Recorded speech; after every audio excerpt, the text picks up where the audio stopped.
السلام عليكم ورحمة الله وبركاته حبايب قلبي، يا رب تكونوا بصحة وخير وبتوحشوني جدا. بعد ما عملت معاكم كفتة الحاتي بكل أسرارها وتفاصيلها ونجحت مع 90% من اللي جربها، وبقت هي الوصفة المعتمدة عندهم للكفتة الحاتي. عجبتكم جدا وقلتولي يا دنيا ما عملناش كفتة بالحلاوة دي قبل كده. النهاردة بقى هنعمل مع بعض كفتة الحاتي بس بالبرغل. الكمية بتاعتها هتكون اقتصادية جدا، وهقولك على كام تكاية كده وتفصيلة وسر. هقولك ازاي ما تخليش البرغل باين خالص فيها، وكمان ازاي تكون ماسكة ومتماسكة جدا على السيخ ما تقعش منك، وازاي تكون بنفس طعم الحاتي بالظبط بس بكمية كبيرة واقتصادية وموفرة لينا. حبايب قلبي سموا الله وصلوا على الرسول، ويلا ندخل في الوصفة بتاعتنا على طول. بسم الله هنبدأ الفيديو بتاعنا، وهنا معايا 170 جرام من البرغل، ويا ريت يكون برغل نضيف علشان ما يعذبكيش في انك تنضفيه او تنقيه. البرغل ال 170 جرام يعني هتملي كوبايه كده من بتاعه الشاي وربع او اقل من ربع، حاجه بسيطه، ده للناس اللي ما عندهاش ميزان. خلاص، كل اللي هعمله دلوقتي في البرغل ان انا هغسله كويس وهصفيه او اعصره كويس جدا بعد الغسيل على طول. بصوا هنا بعد ما غسلته، كل اللي عملته في البرغل يا جماعه ان انا غسلته وعصرته كويس جدا من الميه.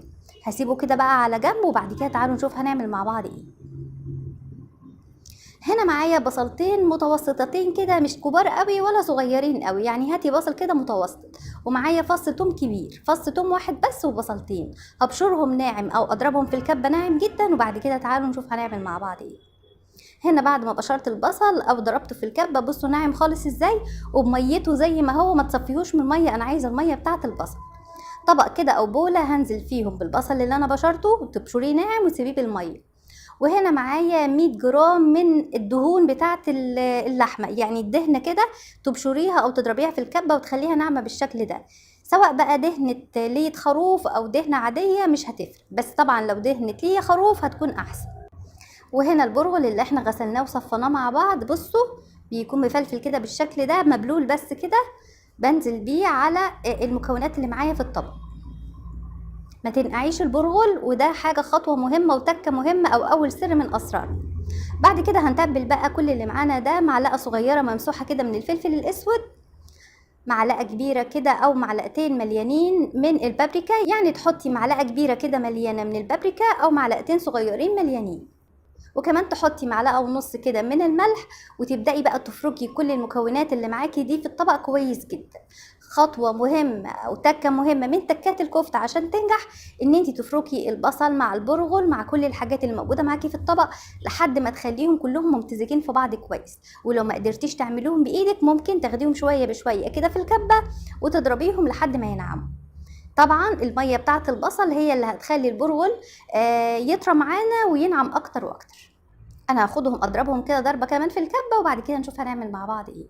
بصوا هنا بعد ما ضربتهم ضربه في الكبه، نعموا خالص وتجانسوا مع بعض، وبقى بالشكل اللي انتوا شايفينه ده. كل ما تدعكيهم بايدك اكتر وتنعميهم، كل ما هتديكي نتيجه حلوه قوي، والبرغل مش هيكون باين خالص في الكفته. بصوا بقت عامله زي العجينه في ايدي ازاي. وكل ده من ميه البصل، بس ميه البصل خلت البرغل ناعم كده وطري. الخطوة اللي بعد كده بقى هنغطي كل المكونات اللي معانا في الطبق دي ونحطها في التلاجة مش اقل من ساعة، ساعة ساعة ونص، بيتيها قبلها بيوم مش هيجرى حاجة. وهنا معايا كيلو من اللحمة المفرومة، طبعا مفرومة وشين وتكون ناعمة. ولو فيها نسبة دهون كمان شوية مفيش مشكلة. وطبعا نجاح الكفته بتاعتنا وسر الكفته بتاعتنا في بياض البيضه. كتير قوي استغربوا ازاي بياض بيضه في الكفته، ولما جربتوها قلتوا النتيجه مبهره. بناخد كده بياض البيضه بس، وبنسيب الصفار، لان الصفار يا جماعه هو اللي بيدي زفاره للكفته، لكن البياض مفيش فيه اي زفاره خالص. باخد كده البياض بس بتاع بيضه واحده، وهحط كده معلقه صغيره مليانه من السبع بهارات او بهارات اللحمه. وكمان يا جماعة اللي بيديها طعم مميز وليها طعم ونفس حلو قوي كده، خلطة البرجر دي هتحطي منها معلقة كبيرة مليانة، اللي متوفر عنده يحطها، واللي مش متوفر خلاص مش مشكلة خالص، بس هي بتدي طعم وريحة حلوين كده مميزين للكفتة. هنحط كده معلقة كبيرة كده مليانة، المعلقة اللي معايا صغيرة حطيت هنا كده معلقة ونص. وطبعا اخر خطوة اللي بتدي نفشة حلوة قوي للكفتة، البيكنج باودر، هنحط معلقة كبيرة مليانة من البيكنج باودر. هنمسك بقى كل المكونات القمر اللي معانا في الطبق دي واديها كده بقى، ما ترحميهاش. عايزاكي تعجنيها عجنه كده محترمه لحد ما تخلي اللحمه تعمل خيوط كده. وده برضو سر من اسرار نجاحنا في الكفته بتاعه الحاتي والكفته دي، ان انت لازم تعجنيها كويس قوي قوي قوي بايديكي لحد ما توصليها ان هي تكون متماسكه جدا وبتعمل خيوط كده. وبرضو لو ما قدرتيش تعمليها يعني مش اقل من 10 دقايق ربع ساعه تعجني فيها. لو حسيتي ان هي تكون صعبه عليكي تاخديها جزء صغير بجزء صغير في الكبه وتطحنيها كده لحد او تفرميها لحد ما تكون بالشكل ده. بصوا يا حبايبي، عملت خيوط كده جوه اللحمه، وده سر من اسرار نجاح الكفته. كل ما تعجنيها اكتر كل ما البرغل ما يبانش وكل ما النتيجه تكون معاكي تحفه. هنغطي بقى الكفته بتاعتنا الحلوه دي ونحطها في التلاجة كده حوالي ساعه قبل ما نبدا نشكلها. هنيجي بقى لوقت التشكيل او تصبيع الكفته.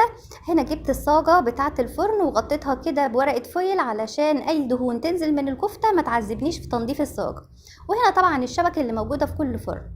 هنا كده معايا طبق فيه شويه ميه حوالي كوبايه وحطيت عليهم معلقتين 3 من الزيت، وهحط عليهم كده معلقه من السكر ممسوحه وهقلبهم في بعض علشان ده اللي هصبع بيهم الكفته. السكر ما تخافوش منه، مش بيعمل تسكيره في الكفته لكن بتديها لون حلو قوي واحنا بنشويها. وديت الخلات او العصيان اللي انا هصبع عليها الكفته لازم تحطيها في الميه وتنقعيها قبلها بساعه علشان ما تتحرقش منك وانتي بتشوي الكفته. بنبل ايدينا كده بالميه والزيت وبعد كده ناخد حته كده من الكفته اللي معانا او عجينه الكفته بتكون قد البرتقانه كده تقريبا، وبعد كده بتبداي تصبعيها على الخله اللي معاكي. بتفردي كده اللحمه على الخله كلها، وهقولك طريقتين للتشكيل. بصوا ماسكه على الخله عامله ازاي، رغم ان الخله رفيعه انما ماسكه عليها جدا ومتماسكه ما بتقعش خالص. لو عايزين تشووها على الفحم مفيش مشكله خالص، ممكن تتشوي على الفحم مفيش مشكله. الطريقه الاولى او طريقه التشكيل الاولى ان احنا بنجيب شبكه كده قدامنا، وطبعا بتصبعي كده صباع الكفته من بره بالزيت والميه والسكر كده من بره، ولو شويه ميه بصل كمان معاهم هتكون تحفه. يعني لو بدلت الميه دي بميه بصل هتديكي طعم احلى كمان. وبتبداي كده تلمي الصباع عليكي كده على الشبكه، هتديكي الشكل اللي انت شايفاه ده. يعني ده شكل جديد كده. هقولك بقى على الطريقه التقليديه اللي بتتعمل بيها الكفته في كل مكان وعند اي حاتي. برضو بتاخدي كده قطعه كبيره قد البرتقانه كده من الكفته وبتفرديها بالشكل اللي انت شايفاه ده كده على الخله. تحاولي ان انت توزعي اللحمه كده على الخله من فوق لتحت كلها تكون متساويه، مش حته تخينه وحته رفيعه، لا حاولي ان هي كلها تكون متساويه معاكي على الخله. بنبل ايدينا كده في الميه والزيت والسكر ونصبعها كده من بره. وزي ما قلت لكم لو هيكون بدل الميه دي ميه بصل هتديكي نتيجه احلى واطعم بكتير. وتبداي بقى كده بالصباعين دول، الصباعين الاولانيين دول، وتضغطي عليها كده ضغطات خفيفه كده هتديكي الشكل بتاع الحاتي اللي احنا متعودين عليه لما بنشتري كفته بتكون بالشكل ده. يعني انا بصراحه بحب الشكل ده الشكل اللي بشتغل بيه على طول. هنا بعد ما شكلت الكميه اللي معايا كلها ما شاء الله عملت كميه حلوه من كيلو لحمه. يعني تقريبا انا لما وزنت الكميه دي بعد ما استوت عملت تقريبا 2 كيلو من الكفته. هنبدأ كده ناخد الباقي معانا من المية والزيت والسكر وندهنهم كده على وش الكفتة بتاعتنا علشان تديها لمعة وتخليها كمان لونها حلو. هنيجي بقى للتسوية ودي اهم خطوة في الفيديو بتاعنا. انا هسويها في الفرن تحت الشواية بس، مش هولع لها من تحت ومن فوق، بولع الشواية بس. اهم حاجة ان انا ابعدها حبة حلوين عن الشواية علشان تستوي وهي بتتشوي. فانا حطاها في نص الفرن ويمكن كمان تحت عن نص الفرن كمان، يعني كل ما تنزليها تحت اكتر كل ما هتديكي نتيجة احسن. ومولعة الشواية من فوق بس. وطبعا حطيت الصاج بورقة الفويل تحت الكفتة علشان اي دهون تنزل منها وما تبهدلش الفرن. وبعد ما بتاخد لون كده من الاول بقلبها على الوش التاني لحد ما تتحمر كلها وتاخد لون واحد. وبعد الكفته ما تستوي بجيب فحمايه واولعها علشان تاخد ريحه الشوي. وطبعا اللي مش عاوز الخطوه دي ما يعملهاش، مفيش مشكله خالص. ودي الكفته بعد ما خرجت من الفرن ما شاء الله ريحتها كانت قلب الدنيا، طريه وجوسي كده وحلوه قوي قوي وطعمها وريحتها تحفه. البرغل مش باين فيها خالص رغم ان هو اداها كميه حلوه وكبيره. عايزاكم كلكم تجربوها وتقولوا لي ايه رايكم فيها، واللي عجبوا الفيديو يا ريت يشيروا ويا ريت تعملوا لي لايك، ومستنيه تعليق حلو قوي كده منكم. واشوفكم يا رب على خير الفيديو الجاي، والسلام عليكم ورحمه الله وبركاته.